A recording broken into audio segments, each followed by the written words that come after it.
عليكم، نتمنى تكونوا بخير وعلى خير وفي صحة جيدة وتكونوا في أحسن الأحوال إن شاء الله.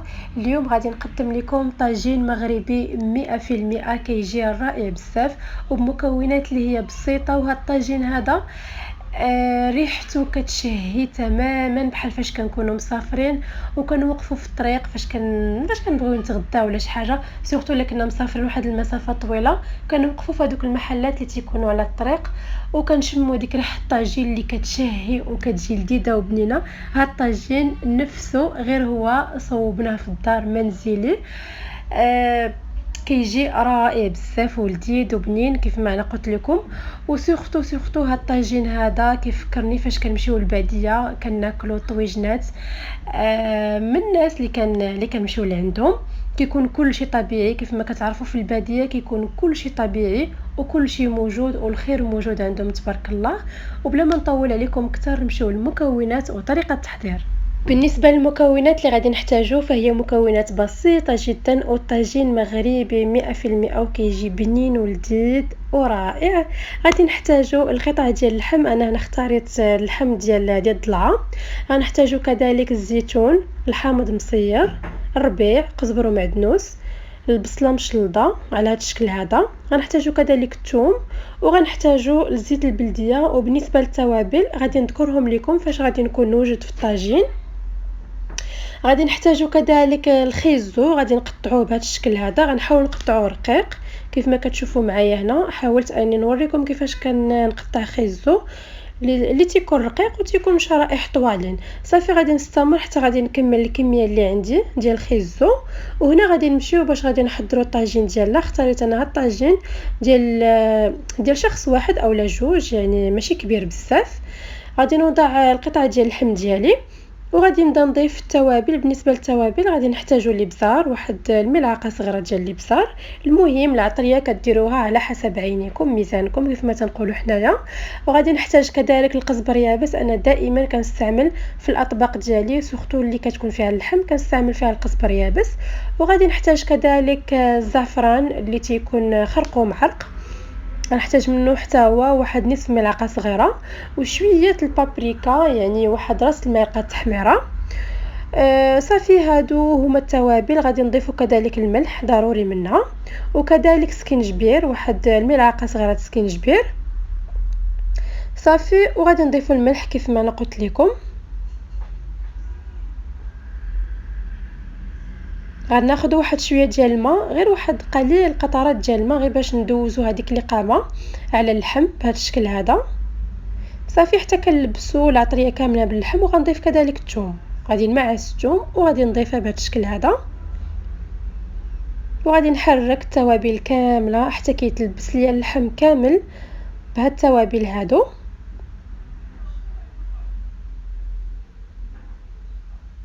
وغنضيف كذلك واحد شويه ديال الماء باش كيتشحر ليا اللحم وصافي. ودابا غادي نوضعو فوق من البوطه. هنا بعد ما تشحر ليا اللحم شويه ضفت عليه الربيع من الفوق مقطع رقيق غير واحد شويه ماشي بزاف. ودابا اللي غادي نضيف الزيت البلديه اولا زيت زيتون. دائما انا في اللحم اولا سواء اللحم اولا الدجاج كنخليهم يتشحروا بدون زيت حتى كيتشحروا ليا عاد باش كنضيف الزيت من بعد. وغادي نضيف كذلك البصل من الفوق بهذا الشكل هذا.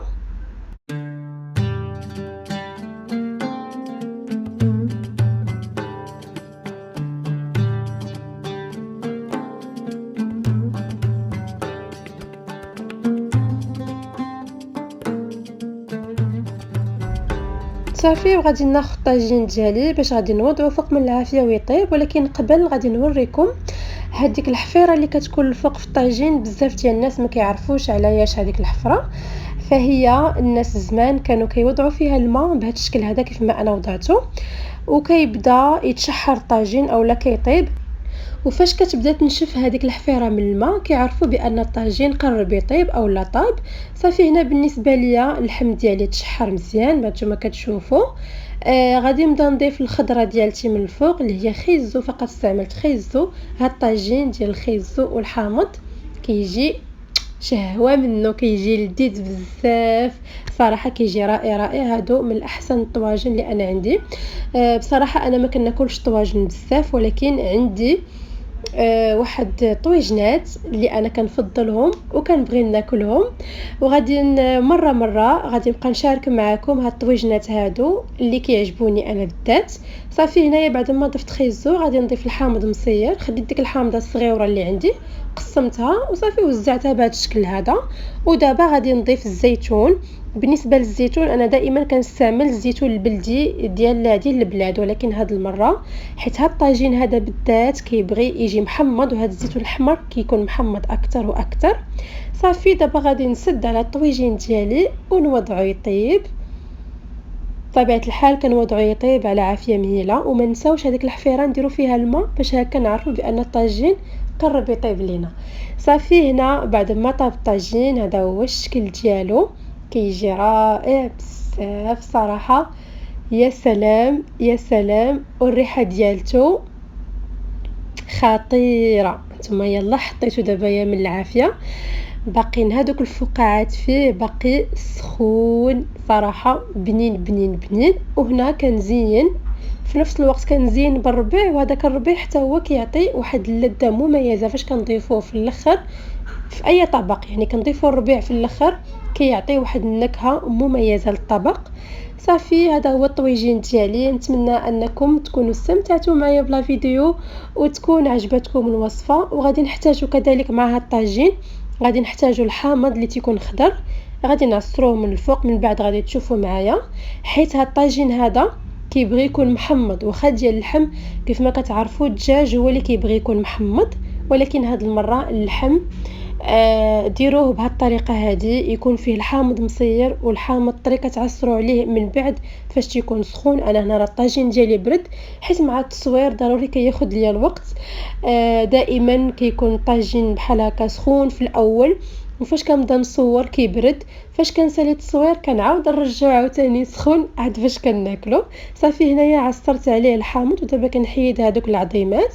وكذلك زينت بهاد الفلفله اللي كتكون حتى هي حامضه ومصيره، كتجي رائعه. وصلنا لنهايه الفيديو، ما تنساونيش من التعاليق ديالكم الزوينه واللايكات. صحه والراحه، السلام عليكم.